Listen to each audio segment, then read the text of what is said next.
What's up, friends? Welcome back to Rooted Wisconsin, where we are dedicated to authentically sharing the stories of the people who drive Wisconsin culture and make this a fantastic place to be. Start off our episode the way we do everyone. Thank you. Thanks for likes. Thanks for subscribing. Thank you for sharing with your friends. We appreciate all the ways you engage with us on our social media platforms, on Spotify, on YouTube. So keep clicking like, share, subscribe if you dig the content, and we'll keep bringing it to you. Rooted Wisconsin brought to you by Riverside Pizza. Our friends Ryan and the team at Riverside Pizza. Best pizza in Wisconsin, was always the best pizza in the UP, and now it's on our side of the border, and you got to stop in and get one. And Riverside probably coming to a neighborhood near you in the future. So keep your eyes out. Right now, stop in Ashwaubenon. Big news about Riverside right now is for the summer, they're open for lunch. So I think they generally open at 4. Now, summer days, you can get Riverside Pizza for lunch. So stop in and do that. And always remember, make sure you get the cheese out. Rooted Wisconsin brought to you by Riverside Pizza. And a big thanks to our friends at Discover Green Bay for the studio space. All that out of the way and ready to get our episode started today. Our guest, Travis Kohorn. Thanks for coming in, Travis. My pleasure. Good to be here. Yeah, I'm excited to chat, man. We've spent a grand total of probably 4.5 hours together on the golf course. Yeah, right around there. Yeah. It was a solid round. Yeah. It was fun. It was a good day. Beautiful weather day, so. Yeah. So from chasing Q school, you've done a lot of things over your career and pumped up to talk about golf and a whole host of other things, man. Yeah, seriously. It's been a multitude of different venues and different avenues and different ways of things that I've done, and golf seems to be where it always comes back to. So yeah, I'm excited. So before we get to a bunch of that type of stuff, I'm assuming you had some big news since the last time we played golf. Has the baby come? The baby has arrived. Baby Grace. It's a 6-pound, 12-ounce baby girl. Came on the 29th at 9 o'clock at night. Nice. It was, I mean, I'm speechless still if you can't tell. The process leading up to it, my wife was induced, so we thought we knew what we were getting ourselves into, for the most part. Mm-hmm. It ended up going nothing like we thought. We almost got sent home, actually. Really? Because nothing was happening. Yep. Yeah. We were probably about 4 hours away from being sent home. And the nurse comes in and she's like, you're so-and-so dilated. Like, let's just play it by ear. It could be another 8 to 10 hours. And her water broke and she went into labor right away. And it was like a 10-minute process of pushing her out. So Stephanie did amazing. I've never seen strength like that. Yeah. I did my best to hold myself together, cut the cord, obviously. And that was it. She was here. Yeah. She's doing great. Mom's healthy. Baby's healthy. Yeah. I am slightly sleep deprived, as most parents are at this phase, but yeah, it's great. Couldn't be happier. Congrats, man. Thank you. It's so exciting. And I remember when we talked about it on the golf course a little bit, I can't remember the question you had asked, but the spot where it became reality was when my son entered the world. Yeah. And I couldn't even move to cut the umbilical cord. I couldn't do it. I was frozen, tears streaming. Yeah. I was right there with you, honestly. That moment for any parent watching and hopeful parents, you'll take this in. That first moment you make eye contact, it's like, it doesn't feel real almost, And yeah, waterworks are coming down and I'm like, oh my God, and then our OB, she's like, all right, Dad, you going to cut this thing? And I'm like, okay, I'm just an absolute wreck. She's like, you got it. And the nurse is carefully grabbing the scissors away from me afterwards. Stabilize yourself, Dad. Come on. Yeah. It was just such an awesome experience. Nothing will ever compare. I wouldn't want it to. Mm-hmm. So, yeah. So then, how was the drive home? Is always poignant. How was the drive home when you finally left the hospital? The first mile or so, I felt like I was white knuckling 10 and 2 and just looking out, hyper vigilant. And I'm like, half the people that get in car accidents are the people that are overly careful. So let's just drive normal, don't speed. She'll be all right. Mom sat in the back with the baby. And yeah, we were good. We didn't have too far. We had like 5 miles from the hospital. So Nice, man. yeah, it was good. Nice. So you're a couple weeks into Yeah. fatherhood, waking up a couple times a night. Oh yeah. Yeah. It's the middle of the night thing. Her sleep schedule's flipped right now, like most babies. So she likes to think that daytime is like 11 p.m. to 6 a.m. So mom and baby are at home sleeping right now. Yeah. I try to wake up a little bit, but yeah, for the most part, it's just chaos, organized chaos. Yeah. Yeah. So you had time to hit the range a little bit? I have. Yeah, Stephanie's been amazingly supportive, as she has through this whole journey, this whole start of the process. She knows what it takes to get where we're trying to get to. Sacrifices need to be made. And, it's not like I'm sitting there looking forward to getting away, being like, oh, this is my time. Ironically, it's flipped. As much as I valued practice time and range time before, I still do now, but I'm still at the course thinking about Grace and thinking about Steph and stuff. So it's finding a balance between the two and making it work. Yep. On both fronts. So yeah, absolutely. Well, that's awesome, man. Congratulations. I was excited to ask you about that. I'm glad everything went well. Yeah. Before we get to chasing Q school and kind of your goals right now, you were just talking about, I want to back up a little bit. Where does golf start for you? Oh man. Pretty much the second I could functionally hold a golf club. My dad, I grew up out in playing at Northbrook in Luxembourg, Wisconsin from about 2 until I was 7. Dad didn't always want to have a babysitter because he didn't want to skip men's league. That ended up working out really well for me. I tagged along. I learned etiquette real young, riding in the cart, he'd let me hit a shot here and there. And then eventually, once I was old enough to like kind of walk and keep up with the group, I would walk along, and he built me like a half set of chopped down adult men's clubs that were like King Cobra oversized, steel shaft. And he'd cut them in half and like say, all right, figure it out, like a kid trying to learn how to hit an adult club was sort of ridiculous, but it worked out. It's like a mix between baseball and golf. Yeah. I mean, it's like a 2x4 really when you're that little trying to hit something that heavy, but you learn feel really quick. So that benefited me. So yeah, I'd say like between 2 and 7, I started playing somewhat regularly, once, twice a week in the summer. And then competitive golf started in 8th grade. I was the second middle schooler, to make our high school golf team in our school's history. And I lived on a little par 3 course next to Hazeltine National where the Ryder Cup and PGA have been held.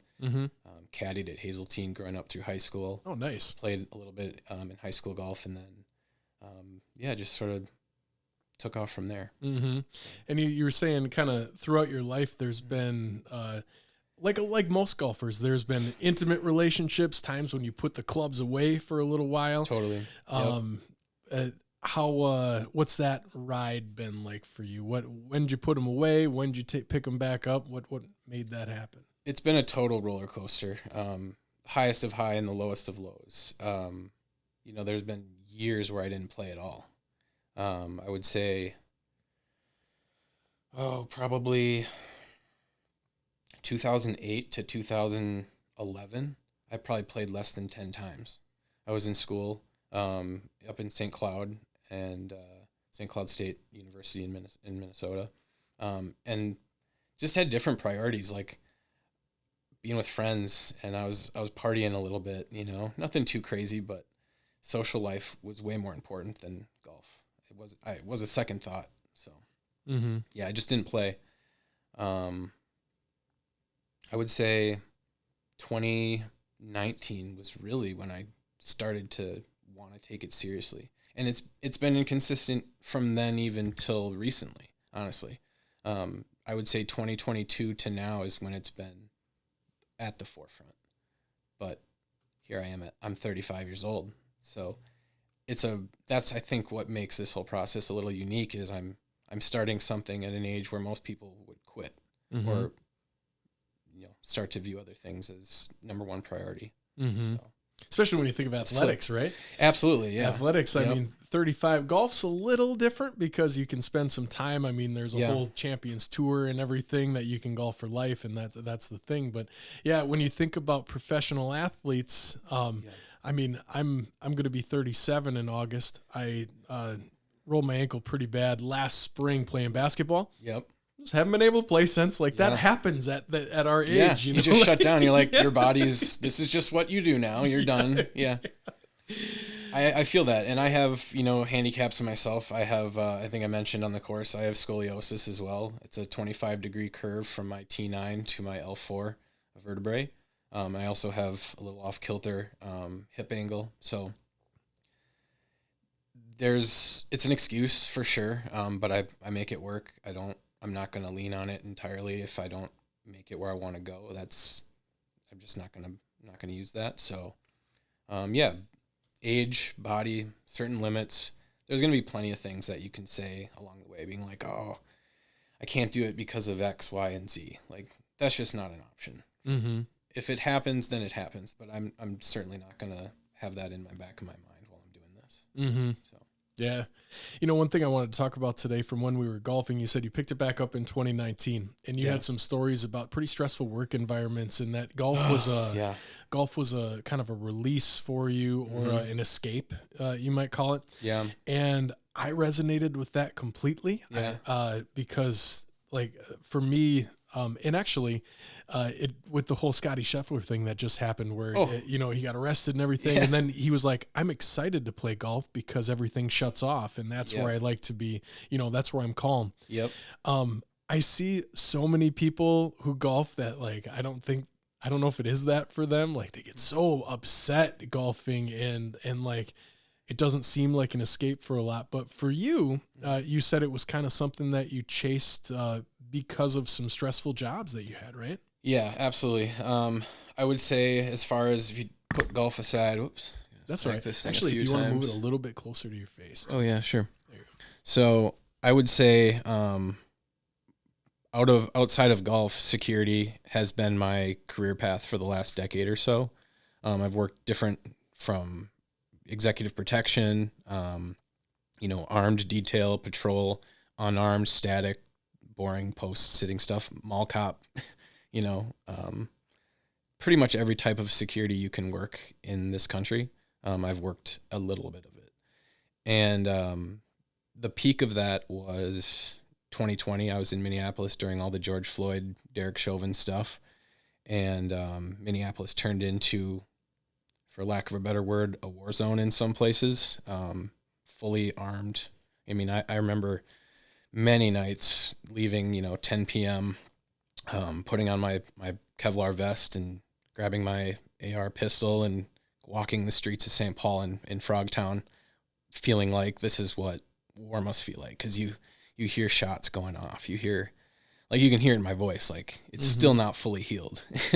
Brings up a lot of adrenaline and things like that. So collectively, golf was a place where I could take my hyper anxious brain and my mind that likes to overthink things, and I could really focus and tunnel vision down to, okay, what's the wind speed? What yardage am I at? What elevation am I at? What kind of shot am I trying to hit? What shot shape? And everything else was white noise. So after I realized that, I said, okay, this is my outlet. So yeah. Yeah. So like in that scenario, like who was your employer at that time? Like what were you? A lot of contracts. So it bounced around. I worked for the Minnesota Wild hockey team for a while, did some player and personnel security for them down in the bowels of the XL Energy Center. That was pretty mild. You deal with some vagrants and some drug users and things like that, but nothing too intense. More of a cool job than anything. I went from there, started doing contract security for a company in Minneapolis, Aegis Logistics. They were in charge of working the Super Bowl, actually. They did a contract for when the Super Bowl was in Minneapolis. They did a contract for them. I saw that and I said, I got to get in with these guys. And I did it was project housing, like at-risk substance abuse housing, battered women shelters, that kind of thing. And I was by myself a lot of these nights with no radio to call dispatch. You're armed, but a lot of good that does you if you're outnumbered. And in these areas, active drug dealing areas, You have to be on your game. You have to be very vigilant. You have to be very non-confrontational, but yet stern. Weird dynamic. Like firm enough to get your point across, to be the law in a sense, but not going to step on some toes of people who don't respect you or the law. So yeah, that was weird. Yeah. And then I went and did some security at a university, North Central University in Minneapolis. That was on Chicago Ave, just about 20 blocks north of where George Floyd died. And, from there into downtown, that strip, the Social Security office is in between there. Some Catholic Charities church, that kind of thing. A lot of different vagrants and a lot of drug use, a lot of just really troubled people, a lot of mental illness, a lot of addiction, really hopeless places. And you go home at night and I'm like you just gotta exhale. You gotta watch cartoons. Like I was watching Ed, Edd and Eddy from when I was like 10 years old, just to like bring it down, Mm-hmm. So, and you can hear it in my voice. There's just like, I'm not like saying I don't want to talk about it or anything like that, because I absolutely am totally fine with it, but it brings that anxiety back a little bit. So yeah, for sure. Yeah. Well, and that's what you chased golf again, or that's what golf started again for, right? Was Yes. to quiet that noise. And I think, Mm-hmm. that's it's an extremely real reaction. I think we talked on the golf course a little bit about some are able to compartmentalize that better than others, and I think you kind of eloquated that's not your strength, Right. it doesn't come out. So Yeah. And having, like, I'm totally open with it. I share it on my social media and everything like that. I developed kind of severe panic disorder from working in those intense environments. I wouldn't quite call it PTSD, although maybe there's a tinge of it. But for the most part, just kind of that uppity feeling, that anxious feeling that never goes away. The golf course, and outside of that with my home life, the golf course and home life, those were like the two only places that I could really turn everything off and not think about anything other than the present. Mm-hmm. So, yeah. Yeah. So then how long was it from grabbing golf again as an escape to being like, all right, this is coming around, and then Yeah. how do you get to chasing Q School, and then the story we're going to get to in a little bit about your Sure. goals that you've made? When does that Sure. transition happen? I would say, so 2019, this was pre the whole Minneapolis George Floyd stuff, but I was still working security there, or working security at the time. I tried out for a U.S. Open local qualifier because I knew that my game, I was dinking around and I could shoot, 70s. And I was like, okay, let's give it a shot for fun. And I totally embarrassed myself and withdrew, and it was an awful experience. But I loved the feeling of just competing. I loved the prep. I found that I really enjoyed golf the most, like the regular practice round stuff, like you and I were playing, when I had a purpose of competing for something later. Like I'm getting ready for a bigger event. It was not that I didn't enjoy or don't enjoy golf just leisurely for fun to go out on a random Thursday with nothing in the future, but I find that I take it more seriously. I focus more. I'm more hyper intense when I have something to work towards. So I loved that feeling. It's totally addictive. I'm an extremely competitive person. Ask my wife. I don't even like losing in like board games at home. I'm hyper competitive all around. So yeah, I chased that. I guess I quit for a year. This was during COVID. A lot of stuff shut down. There was no events to even be played. The following year, I played a few others. I got a little better. Then I set it down. Then all the craziness happened that following year, and with the security stuff. And that's when I decided, okay, I really want to make this my number one priority to try to compete at a high level. I went to the doctor to get my spine looked at, just find out what my limitations may or may not be and how I might overcome those. Got with some real equipment manufacturers to try to get fitted, try to find like little areas that I was able to improve that were in my control. And then the swing I'd work on as it came. But I wanted to get all my ducks in a row first and then go from there. Mm-hmm. So I took my player ability test for the PGA in the spring of 2022, and I passed on my first attempt. There was only one other guy that passed. And I said, okay, I just took this super seriously from December until about May. And I accomplished my first goal. So I was like, if I can do that for 5 years on a really hyper intense level and hopefully progressively getting better along the way, who knows what's possible. Yeah. And so that really inspired me to keep going. So what's the player ability test? What's that? It is a 36 hole in one day. Depending on the course, there's, your slope and your rating.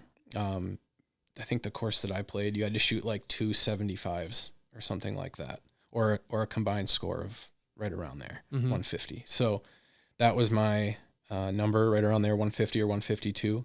A lot of guys fail it for many attempts just because it's a weird thing. Normally golf, you don't go out and you don't say, that's my number I have to hit. Normally it's just whatever the field does is what the field does. This time it's you in the course and there's your number, go beat it. And yeah, I was able to do that. So, nice. Okay. Yeah.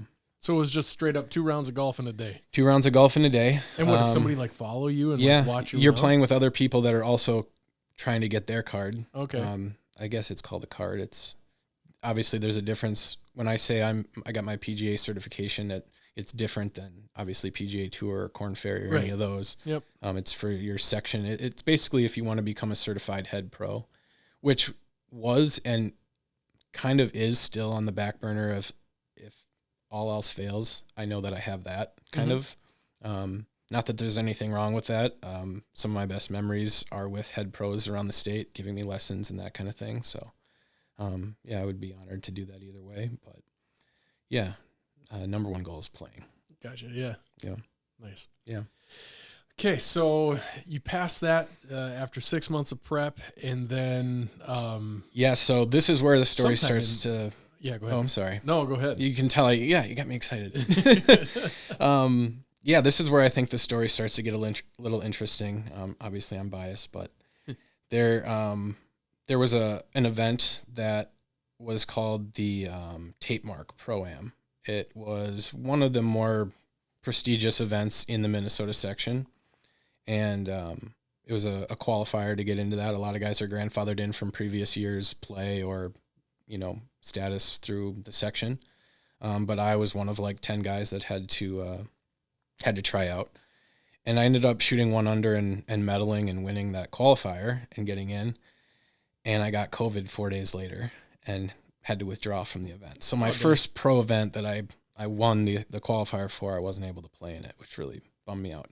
But in the sense of kind of green-lighting my ambitions further, I was like, okay, you can do this now. Like we're 6 or 7 months in now. Not even, actually. I think this was shortly after the PAT, maybe 3 weeks after the PAT. And I was able to do that. So COVID comes and goes. Wasn't great, obviously. For many people, it was awful. But I got through it. Went to go play in the 3M qualifier up in Blaine, Minnesota. That's the actual PGA Tour pre-qualifier. And as embarrassing as it is to admit, on the first hole, we were driving out. It's kind of a long drive from the driving range to the first hole. And my playing partner is like, hey, we got to be on the tee in 5 minutes. We got to go. And I go, my caddy's in the bathroom. Like, I got to wait. And he goes, okay, like they're going to penalize us though. If you're not there on time, like they take it very seriously. This isn't, your random Thursday golfing with your buddies. And caddy shows up. I jump on the back. I'm pulling my cart behind. And a ranger comes flying up behind us and he goes, hey. And he's mumbling something. I'm like, he's too far away. I can't see what he's doing. And I'm looking back and I'm pulling my cart and we're going 15 miles an hour. You can maybe see where this is going. He hits a bump The cart hits a bump. I try to catch myself and jump off. My shoe clips the bag that I'm pulling, and I go tumbling into the woods. Land on my shoulder. Just my elbow is like this far swelled up. I'm like, how am I supposed to go? I try to play. I think I start bogey, double, triple, quadruple. And I go, I'm out. So I withdraw from that. The next event, I get hand, foot, and mouth. Hand, foot, and mouth? Yeah. No contact with children. You didn't have any kids? No, no. And I'm looking at my wife, and we're like, at girlfriend at the time, and I'm like, what the is this like, hello? Like, are you talking to me? Like, should I not be doing this? Like, is this a sign? You know, this is 3 weird things in a row.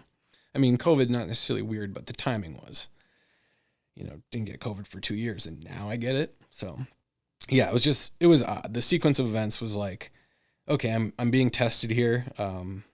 Let's just, you know, take it what it is. Get out of Minnesota. At the time we were planning on moving to West Palm Beach, Florida to go do some mini tour stuff. And, yeah, that was the next step. So I really was just like, out of sight, out of mind. These were some bad experiences. I'm not going to dwell on them. I'm not going to woe is me for too long. You know, yeah, it sucked, but I'm not going to, you know, golf is a thing where, like you said, with Scheffler and going to jail for a couple hours, like, you got to move on really quick and not let stuff get to you. So, yeah. As hard as that was, being brand new into competitive golf, I tried to do that. Well, the nice thing about it is none of it was your game. None of it was like your game where you went out and like had this devastating meltdown or played terrible or anything. Right. It's like you fell off a golf cart and got COVID and don't get me wrong, the devastating meltdowns, they're there. I promise you, they'll be there coming up. They've been there. That's just part of the process, especially when you're starting off. Mm-hmm. Like I've done the math.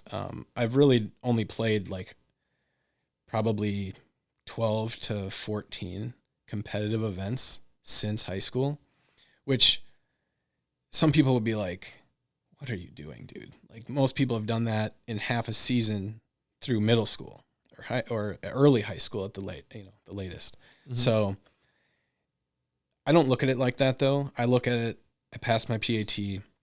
I beat a guy with over 300 section starts to qualify for one of the more prestigious events. Like, I'm not trying to toot my own horn super hard, but I think what's important to focus on is the positives and where my ceiling's at. I personally feel I've reached nowhere near my ceiling, and I've started to feel like what I might be capable of on a consistent basis within the next year or so. And if I can do that, like, we're gonna qualify for things. Mm-hmm. So. Yeah. So then you ended up going to Florida, right? You spent some time in Florida. What was that? Very short period. Okay. Yeah. So my wife, she was working remotely. So that was why we were able to move down there. I was piecemealing different jobs together to scrap income together so I could still play competitively and practice and stuff on the 9 to 5. I was doing like grocery delivery, like Shipt and Instacart and those things, and mm-hmm. Uber and all those different things. And I got down to West Palm, and they weren't accepting new drivers for that Shipt delivery. So that threw a wrench in my system. Also, the cost of living, we should have done a little more research. We lived in a not so nice area of West Palm. Yes, it does exist. There is some slummy areas down there, not far from Mar-a-Lago and the Billionaires Row, but it's probably twice the cost of living as it is around the Green Bay area, and we were blindsided by that. Then on top of that, basically the courses, if you want to belong at a golf course in Wisconsin, you know, you're looking a decent course, you can get a membership for anywhere from $1,800 to $4,000 probably, right? Down there, you're going to be lucky to find anything for around $4,000, and you're probably going to be waitlisted or a lottery pick. The way a lot of the courses work is they like have like a long list of people that are willing to pay that amount, but you got like a 50% chance or less of even getting chosen. So, yeah, that wasn't an option. I practiced a little, but ultimately I had, out of, again, no fault of my own, we had to turn it off. I had to go work so I could pay my bills and we could survive. Mm-hmm. And it was a beautiful place to survive. Don't get me wrong. Like, we had a 5-minute drive to the beach. We spent many nights walking down Palm Beach Island and really enjoying the whole process. But there was always that little thing on my shoulder being like, you do know why you moved down here, right? Like, it felt like we were wasting time and I was spinning my tires in a way. And that was super depressing. Not in a dangerous, weird way, but just, I had many nights where I kind of sat up and kind of stared into space and was like, moved away from all my friends, moved away from all my family, took my wife away from all her friends and family. She's been an absolute saint through this whole process. I couldn't say it enough. Just, we compromise on stuff, but for the most part, she's just been like, you got this. I support you. I don't want you to quit on it. So, there was guilt with that, being like, you got to find a way to make this happen. You've come this far. But I will say, we had a night where we were floating in the ocean. It was super, like, perfect night. And I said, I got to marry this girl. And so you weren't married at that time? No, we weren't. Okay. I just keep saying my wife because she is now. But yeah, we weren't married at that time. And I said, I wanna marry this girl, and I don't want to wait. She's been perfect. And I want to start a family. At the time I was, just turned 34. I'm like, I was 30. I think it was 33 or 34. Yeah, almost 34. And I said, I want to get this family thing going. And the only place I want to do that is around family. If golf is going to work, I want to make it work with family, and I want to make it work around family. Steve Stricker, he's from Wisconsin. I'm sure he played a lot of his coming up stuff while still living here. We live in such a interconnected world. I can go anywhere quickly now. There's no reason I can't make it work here. I can throw a simulator in the garage. We'll make it work. If the drive is there enough, if I want it enough, nothing should or will stop me. So that's what we did. We moved back. Instantly was exhale cost of living. It was like, oh my gosh, we're rich. No, not really. But, it was instantly nicer. That smell of Midwest air again, totally different. The layouts of the neighborhood, I felt at home again, and that feeling of kind of depressed, like, waste of time, that settled down, and I was able to kind of ground my feet and start coming up with a new game plan about what we wanted to do. I could see how that would be so hard. Like, if I put myself in those shoes and just thinking about how goal-oriented and how my just mind works day to day. Mm-hmm. Like, you move there to achieve a goal, and then there's all the other things you have to do that you're not even picking up the clubs. Yeah, that had to be a tough job. How long was that period? Like, how 6 months? That'd be a difficult 6 months to get through, man. I worked security at Palm Beach Atlantic University down there. Amazing crew of people. So way different environment than Minneapolis. Almost no conflict between, the type of people that I was coming in with in Minneapolis than in Florida. So, you have a few, but for the most part, it was just a totally different environment. Stress-free, I would say, is a good word to describe it. So life pressures just flipped to a different thing. Yeah. It's like you can't work towards your goal. Yeah. And I proposed to Stephanie when we were down there on our last night in Florida out on the beach, and normally a packed beach. For some reason that night, there was one couple about half a mile down the beach. We had it to ourselves. It was just an awesome experience. So the last night before you left Florida to come back to Wisconsin is when you proposed? Yep, right on Palm Beach Island. Yeah, nice. It was perfect. There was a little church that I wanted to do it in. There's like a little courtyard in there. It looked real Game of Thronesy, like it's probably a real old church. But they were having like a choir practice in there, so I couldn't do that. So I was like, oh, the beach will work. Yeah. No, it's a beautiful area. If anyone ever gets a chance to go down there, check out that Palm Beach Island. That there's like a 3 or 4 mile strip there. It's breathtaking. Yeah. Yeah. Watch out for jellyfish. So did you get stung? No, but I had a man of war like right here. Okay. Which, you know what that is? No. They're like really long tentacle jellyfish. They're like the ones you really don't want to get stung by. Okay. They're barbs. Like the one that like zapped Steve Irwin, like that? No, that's a stingray. That's right. We didn't see any of those, thank God. But yeah, they the man of war, they're like a bluish purple. They float on top of the water, like a little, almost like look like a plastic bag that's inflated up, floating up on top, but underneath is where the danger's at. And sometimes can go 15, 20 feet if I'm not mistaken. And so the fact that I didn't get stung, I was just absolutely like, because we carried a bottle of vinegar in our beach bag because that's what we were told will kind of neutralize the jellyfish sting. Interesting. I don't know if it's true. I don't go in the ocean, man. I don't go in the ocean. Like just this week, like three people got bit by sharks around the panhandle of Florida. Yeah. Like that's just not what I do. Yeah. I stay out of the ocean. Yeah. I remember we were like one of our last times, we had never taken goggles into the ocean. I said, let's bring them. Like the water's clear enough. And this was, we were there during the hurricanes too, by the way. So that was wild. But fun. So we're underneath, the water's clear, all this stuff, all the sediment is settled, and I drop under, and there is school of fish like 1.5 feet long right here. And I'm like, they've been here the whole time. We had no idea. They're harmless, but where there's fish, sometimes there's predators. So we were like, let's enjoy this for a little bit, but let's probably not hang out here too much. Yeah. Surfers don't seem to mind. They're always there. I think so. I envy surfers in a lot of ways. Yeah. I think it's it seems like they never think about, like, they love the ocean. Obviously they're surfers. Yeah. They don't think about the dangers that come with it. Right. And there has to be something so freeing about that sport in general that I envy. I wish I could do it. I could never be a surfer in a million years. Couldn't do it. I boogie boarded once.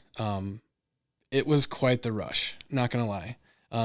This was right up to the hurricane. We got the dirty side of it. We didn't get the brunt, like the Fort Myers got destroyed. We didn't get that, thank God, because that poor island, or that poor side of Florida just got devastated. But we got some of the storms that came with it, and the tides that came with it. And when I say like 8 foot waves, you go, that doesn't sound that big. When you're there, they're really big, and they're really, really strong. Like even the pre-storm surge, I had sand in places that I don't want to talk about, getting tossed around, shorts that you're having to hold on to them because they're about to get pulled off.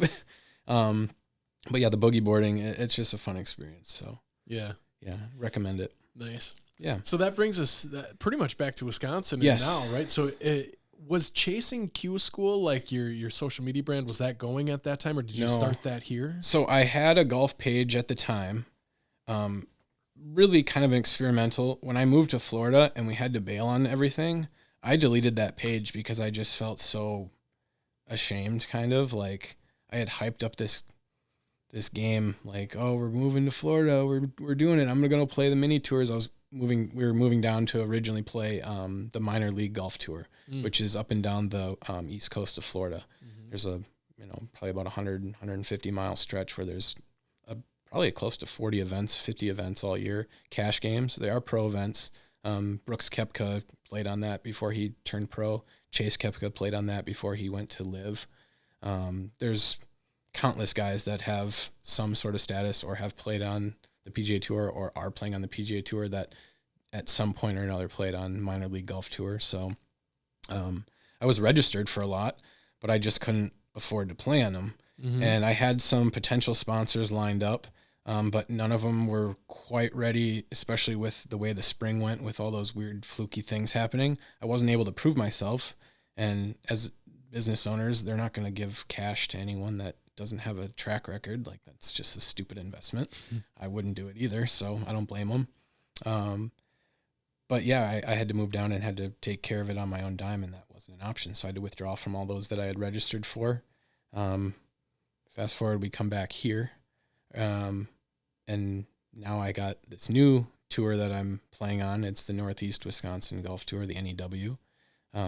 There is probably a significant amount of less competitive golfers compared to the minor league, but that's Midwest versus South Florida. Mm-hmm. Like, it's just a different environment.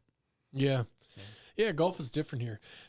I asked, social media is a really interesting thing in a lot of different sports, anything to build a brand that can support your goals. Right. I don't know. Have you seen any of Chance Taylor's stuff? I haven't. He's looking to make the tour. Awesome.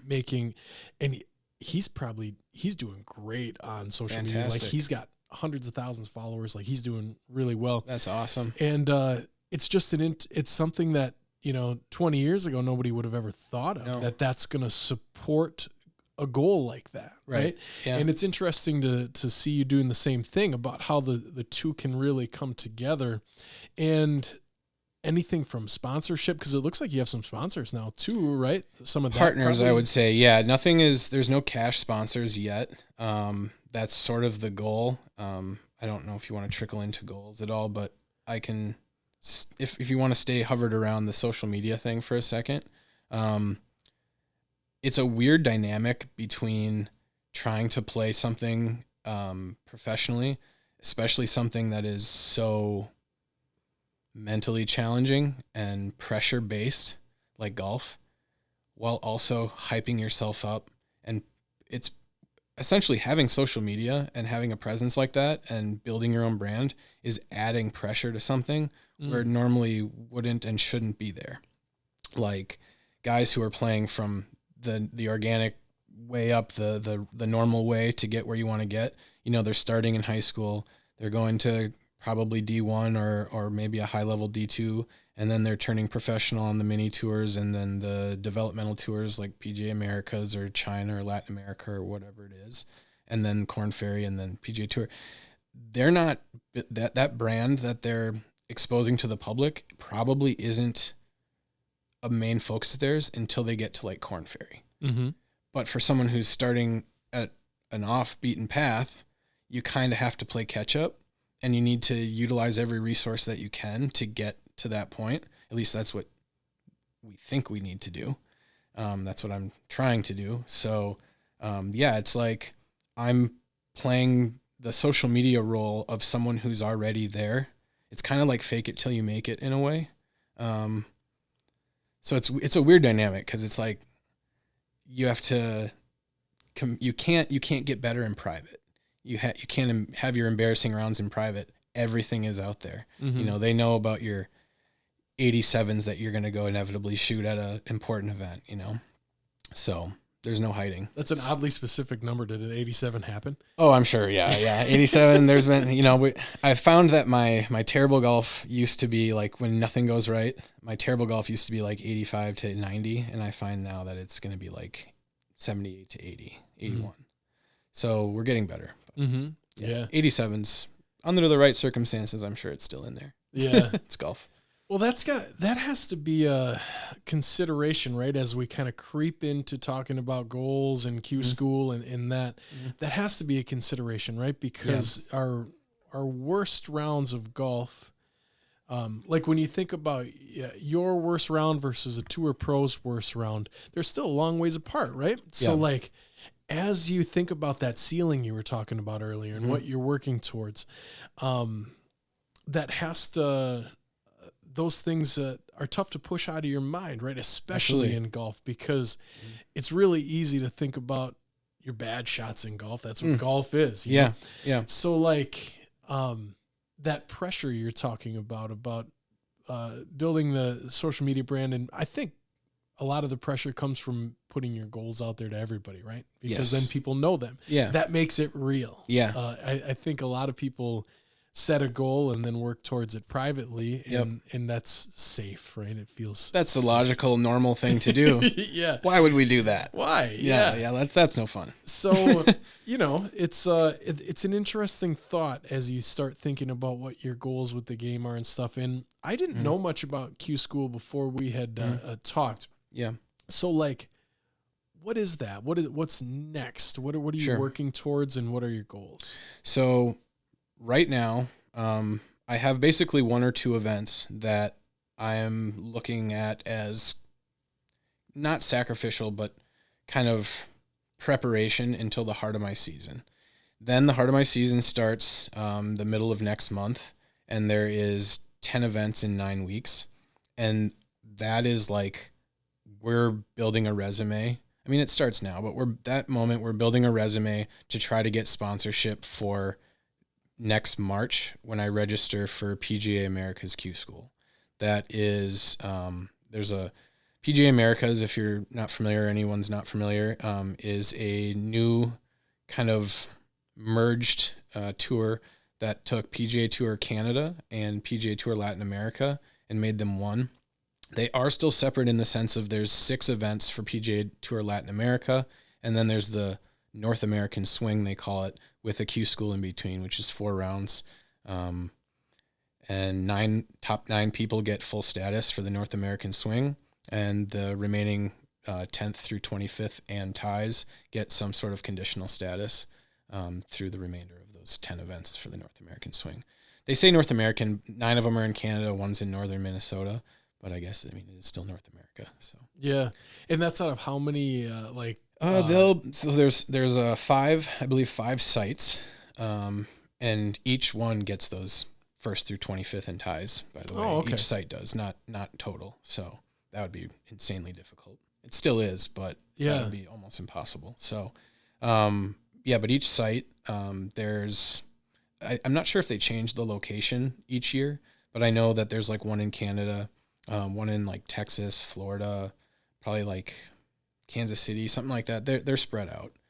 And 150 maybe, right around there per site. Okay. So you still got to finish well. Yeah. It right now it looks like I've kept my finger on the pulse of those scores. I can't remember. I think the last site is going off starting today, I think, or yesterday. Today's the 11th. I don't know. Either way, the last site starts today through the next 4 days. So 2 under seems to be the cut per day to get you full status. So if at some point throughout this year, I feel like I'm starting to average, even or right around there, I know that conditional status is very possible. 2 under to 3 under on average is I might actually medal and get full status for this place. So granted, it's competitive golf. It's $2,600 or so on the line in 4 days. You got your future kind of riding on it. So there's a whole different mindset. But for whatever reason, I tend to play better in those type of events. I play worse when I played. That sounds arrogant. I play down. I was going to say I play down to my competition sometimes. The situation, it sounds like. That's what it is. I play down to the situation. Or if I'm playing with a guy who's like, a 10 or a 15 handicap, and he starts to like play better than me, I tend to like go, what am I doing? And I spiral. But if I'm playing with like a +7 handicap and I'm keeping up with him, I'll probably keep up with him the whole day. So that's something I got to work on. But collectively, I think, Q School it's in reach. It's just, are we going to improve this year and then get the sponsorship to do it? Because it's expensive, and then travel and all that. Yeah. It's insanely expensive. Yeah, that mental part of golf that you said something earlier. Now thinking about that, and you said something earlier about weird to like set a number out there. Yeah, that's an important thing, man. That a lot of golfers talk about, and when I golf competitively, it's hard to not play against your opponents, but play against the golf course. Yep, and I totally get your concept of earlier. You're saying like, if you don't have something to practice for, then you don't take it as serious or do as well or whatever. Yep. Like I went golfing the other day, and someone, I talked about it later, and someone was like, well, what'd you shoot? And I was like, I don't know. I didn't really keep score. Yeah. And they're like, you didn't keep score? I was like, unfathomable. Yeah. Why would I, what am I keeping score for? It doesn't matter on the next day. I mean, I think I told you when I saw you this morning, it was probably around at 80, something like that. And, but I mean, I'm just going out, and right now what's exciting to me is birdies. So every hole is a fresh start, and absolutely go for a birdie, Yeah. But like that concept of when something's on the line and you realize, or you have to remind yourself that, it's kind of the adage out of that Will Smith golf movie. The Greatest Game Ever Played. Yep. Legend of Bagger Vance. The Legend of Bagger Vance. Yeah. Greatest Game Ever Played is a different They're one. both GOAT movies. Those are awesome. I love, absolutely. Yeah. But it's kind of that concept, right? About you're not playing the other people. Golf's the greatest game because you're playing against yourself and the course and trying to beat it.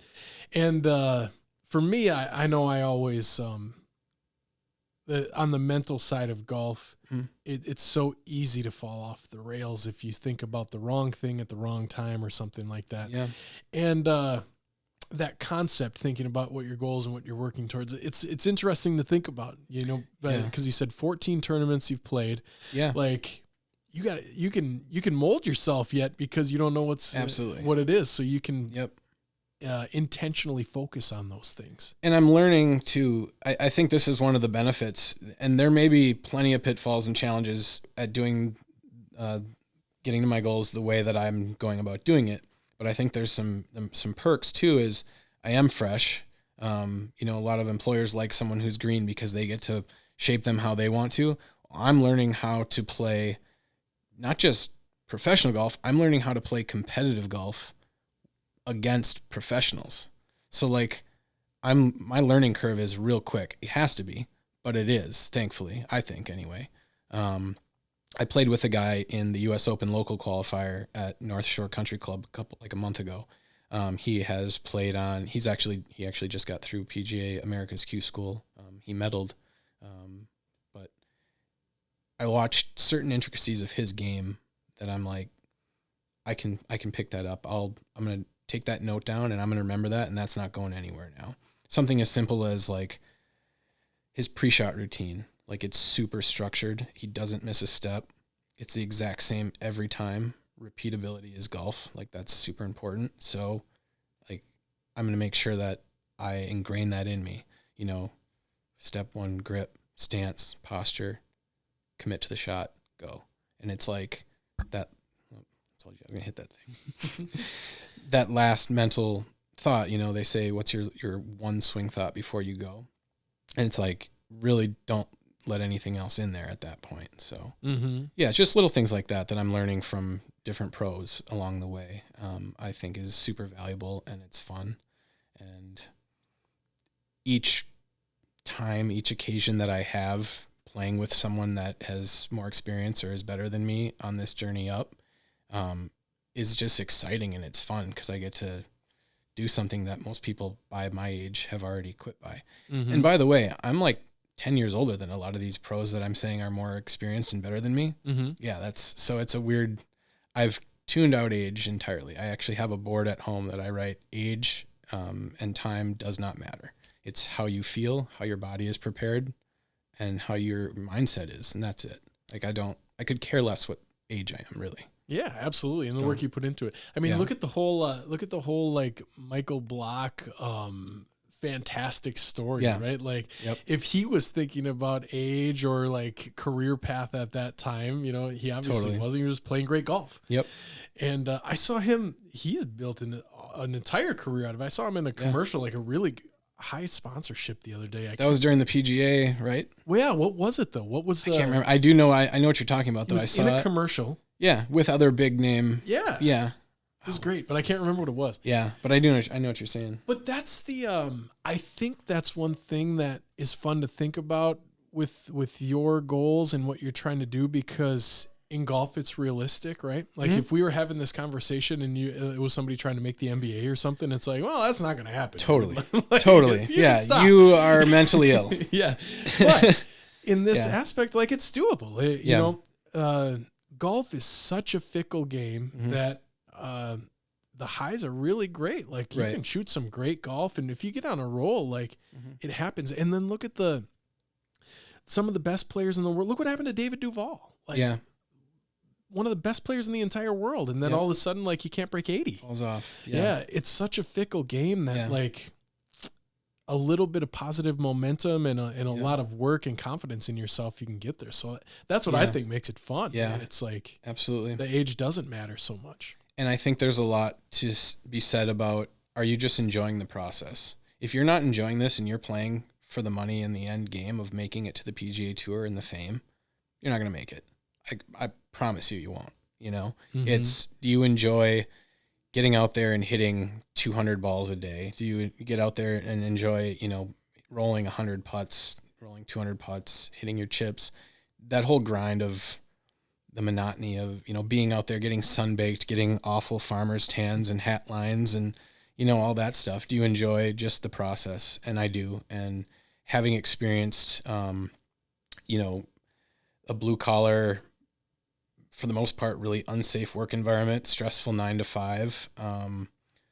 I now appreciate kind of just a little bit more settled, not settled, that's not the right word, because it is a grind out there, but I don't mind struggling at something as long as I'm enjoying the process, I guess, because everything else it's just whatever. Like, if I don't make it, I don't make it. Who cares? At least I say I tried and I did it. Yeah. So that's fun. That's a fun concept to think about. I had a conversation about that recently, about how differently wired most professional athletes are, because like, I can't remember if I was talking to my wife or who I was, but I was like, if I got a chance to make like $5 million in a year playing a sport that I like, like I can guarantee you after that year, I wouldn't be as good at that sport, because like I have $5 million, and like, that's like what they're saying about the live guys right now. Basically, is pretty much, you were handed this $100 million check. Yep. Now you're not practicing as hard. Although I don't know that that's the case for all of them. I'm sure it is for some, but I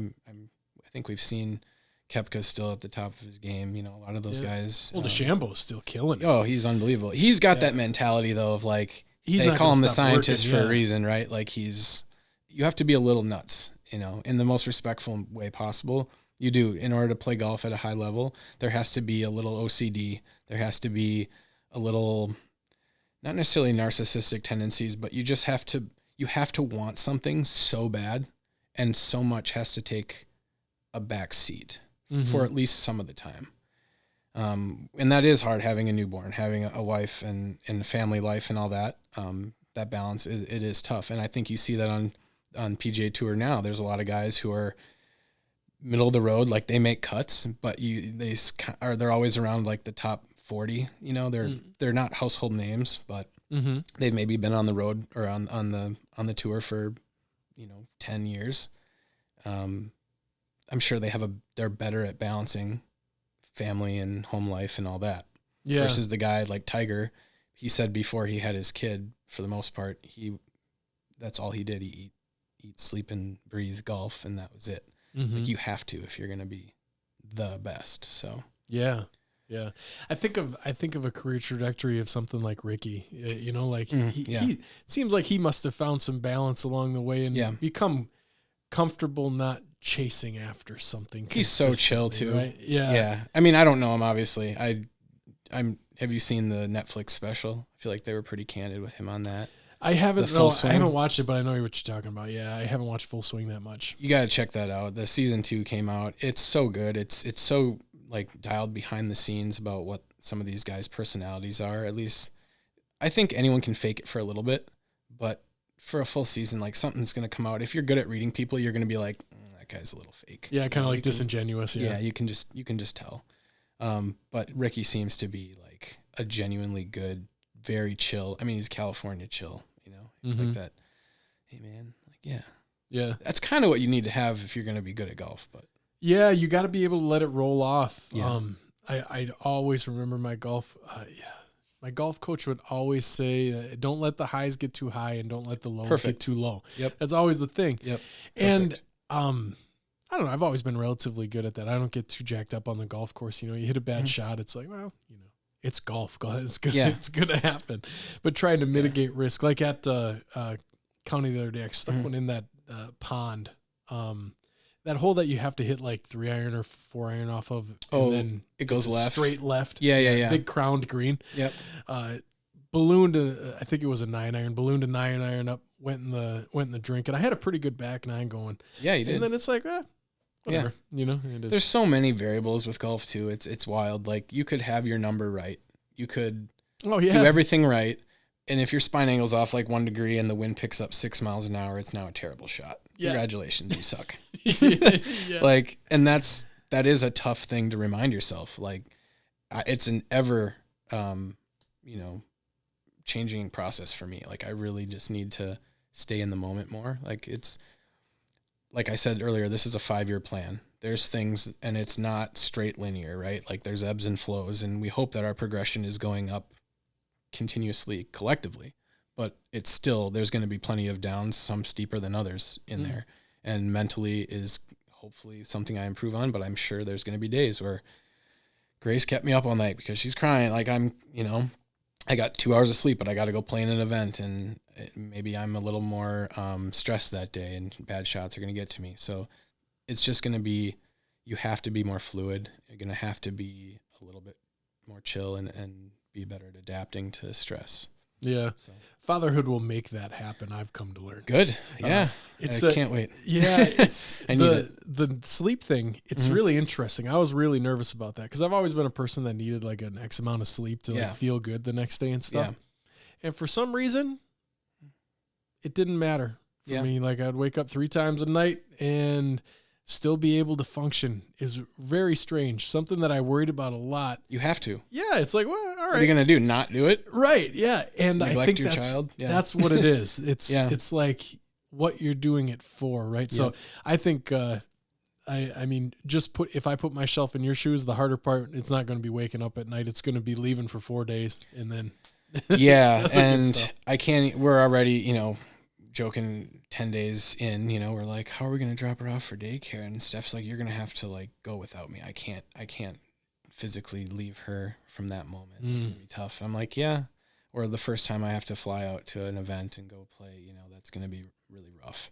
Yeah. But then I remember who I'm playing for too. And, I have this, I talked about my board in my basement. It's sort of my meditation corner that I do. It's relatively private, but for the most part, like I'm open to sharing stuff on there. And one of the things is remember why you're doing this. Remember the feeling driving home from the tape mark. That was like my first official first place thing ever. Combine that with the love for your wife and your kid. And that's all that matters. Nothing else matters. Mm-hmm. And those are really powerful things. Obviously, my child, nothing will ever eclipse the love for her. My wife, and then what it felt like to drive home victorious. Like, even though that was such a small event compared to where we're going, hopefully, I still can envision what that might feel like winning at a higher level. And if it's, I don't know, I'll be able to take it. Like, it was so amazing, that feeling just down there at the tape mark. Like, yeah. So the feeling of that is going to drive me through any challenges, I think. Yeah. That's one thing I wanted to talk about a little bit too today, because I think I remembered we talked a little bit about meditation. It's something you do. And it sounds like you kind of lean towards some manifestation type things too. And I get into that the power of the mind and what we set our trajectory towards and how we work towards goals. Yeah. I firmly believe in a lot of that. I wish I for a while I had a really good meditative practice where I'd meditate frequently. Awesome. Now it's fallen out of my routine. And between meditation and yoga, they're two of the things that I've done in my life that have like positively transformed just how I look at everything. Yeah. What are your thoughts? It sounds like you're a meditator. Do you meditate? What's your practice like? I have, I don't know that it's necessarily like the way it's supposed to. I've never been taught how to do it. It's centered around my faith too. I'm a new Christian person. I guess I'm born again, I guess you could even say. I haven't been baptized yet, but I plan to be. We're going to do that as a family with grace and everything. I center my meditation around prayer and just positive like envisionment of the future. And like I have actual like a board that I wrote down. I write it in the past tense, like what I already achieved, even though it hasn't happened yet. It might be a little nutty, but it's just not at all, man. No, yeah, there's a lot of people that do that stuff, and you hear so many stories of successful people that revert back or like look back on things that they've done like that. I combine that with kind of the spiritual side of things, where there's lessons to be pulled from when and if things don't go the way you want, because nothing ever goes the way you plan it. It just never does. So I hope for one thing, and then I also pray for kind of guidance and pray for like understanding when things aren't the way that I had written them down, so that I'm never really fully disappointed. And like there's plenty of high level athletes who have always said, if you're not winning, you're learning. And I have a lot of learning to do. I'm starting fresh. Like if I'm not winning and I'm negative, I am wasting amazing amounts of learning process. And that's not an option. Otherwise that'll be a failure in itself. Mm-hmm. So yeah, I pray for that. Obviously pray for health, pray for not falling off golf carts anymore, or getting COVID. I pray for lots of, fluky things to have come to an end. So yeah, it's just a collection of things. Like, I was kind of agnostic growing up, not really sure what, and we all, even as strong Christians, sometimes like I still have my doubts and all that. That's totally normal.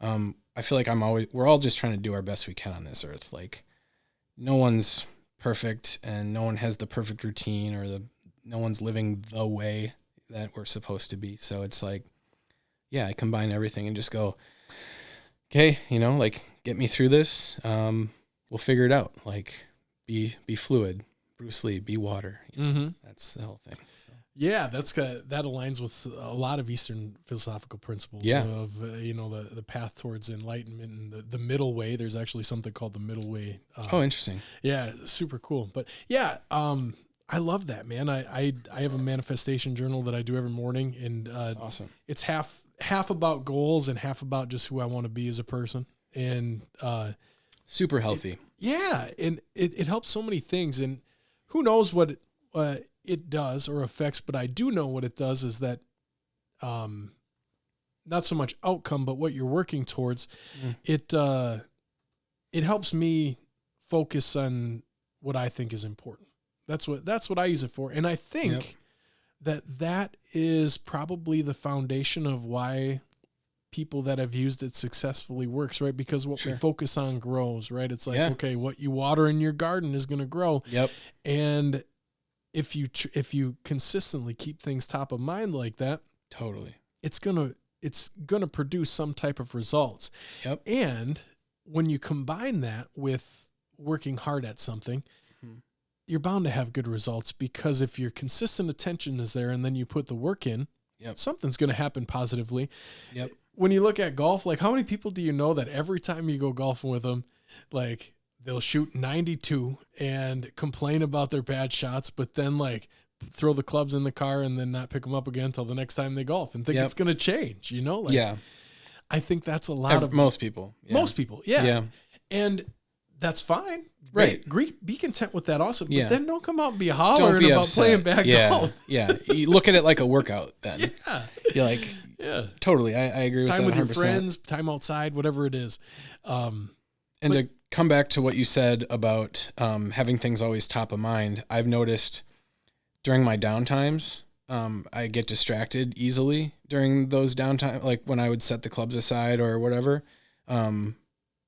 Now I don't really have any downtime, but even if I did, I'm always going to keep this at top of mind, because opportunities will come along that if you're keeping that goal, that main goal at the top, the forefront of you, you're going to recognize those opportunities and say, not necessarily in like how can I use this person for that, but like, how can we collaborate? Like once you said you were looking for, I said, well, this is perfect. This is a mutual opportunity. Mm-hmm. If I was 6 months in Florida, not thinking about that, I might've just been like, oh, that's cool, man. Well, good luck with that. Yeah.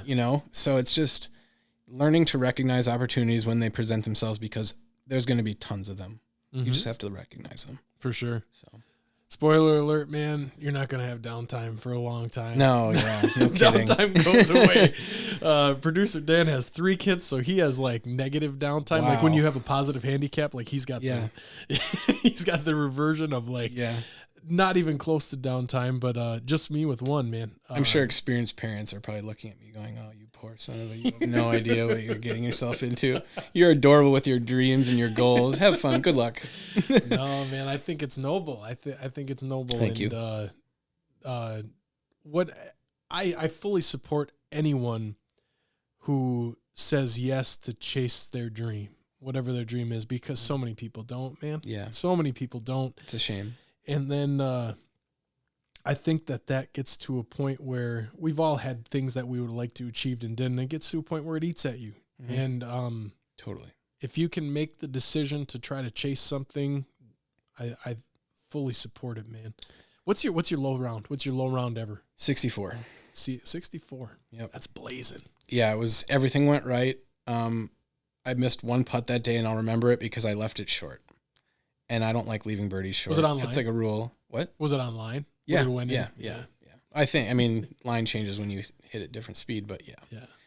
And one of the other things about the people, I think that was a big reason I wanted to get on here outside of like the self-interest part of me, kind of representing my goals and my brand to you and to your viewers, but like letting people know, like, things are doable after the time frame of when they're supposed to be doable. I coached football for a little bit, just one season as like a special teams assistant. And we lost our last playoff game, and there was a lot of seniors there, and they were devastated, and they think their time has come to an end. And, you know, football is a little different than golf, but at the same time, these are 18, 17, 18-year-old kids. I'm like, nothing is over for you.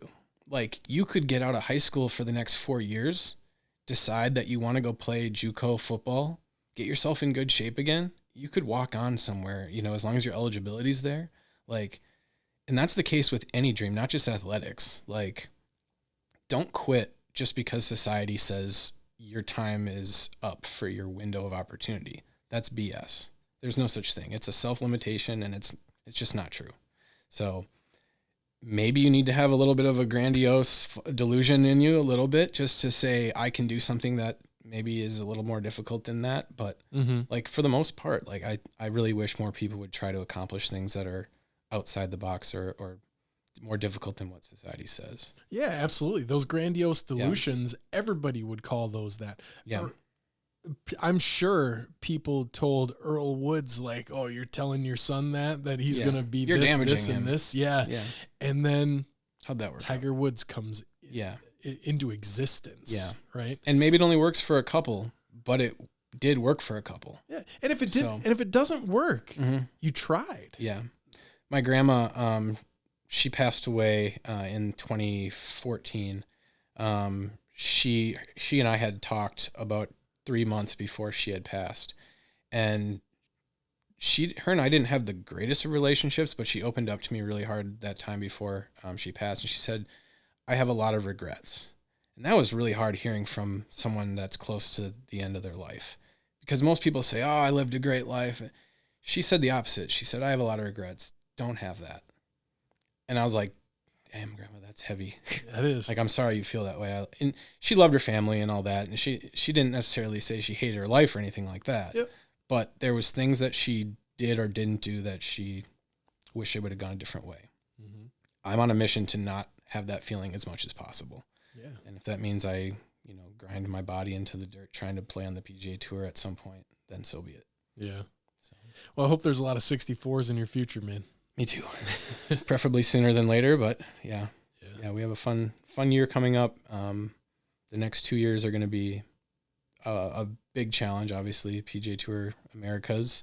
And then if that year goes well, then Korn Ferry Tour Q School would be the following fall, just like 14 months from now. So yeah, things can happen quick. Yeah. But I'm all about the growth process and, figuring it out the long way. Got to pay your dues. Yeah. Earn it. Good luck on your journey, man. I appreciate you chatting. Thank you. Absolutely. Thanks for having me. This was fun.